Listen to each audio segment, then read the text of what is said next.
Welcome to Chillin' 101. We hope this video helps. In this video, I will show how to make sushi pen using an easy method. First, gather your ingredients: sushi rice, nori sheets, and your preferred fillings like cucumber, avocado, or imitation crab.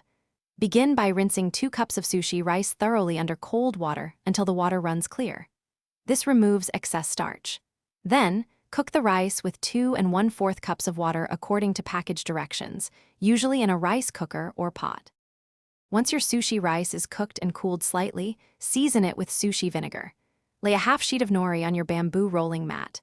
Dampen your hands and spread a thin, even layer of rice over the nori, leaving a small border at the top. Arrange a small, thin line of your chosen fillings, like julienned carrots or fish, near the bottom edge of the rice. Now, carefully and tightly roll the mat forward to form a compact cylinder. After rolling, you'll have a long, thin sushi cylinder. To get those perfect sushi pen shapes, moisten a very sharp knife with water before each cut.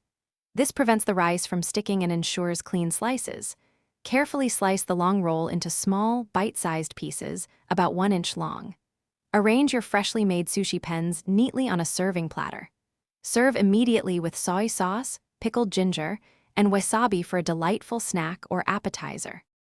To elevate your sushi pen experience, don't hesitate to experiment with different fillings.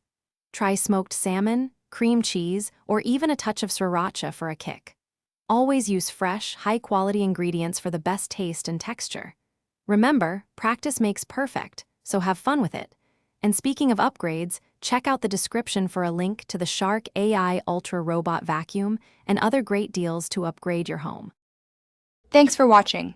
Consider subscribing if we helped you.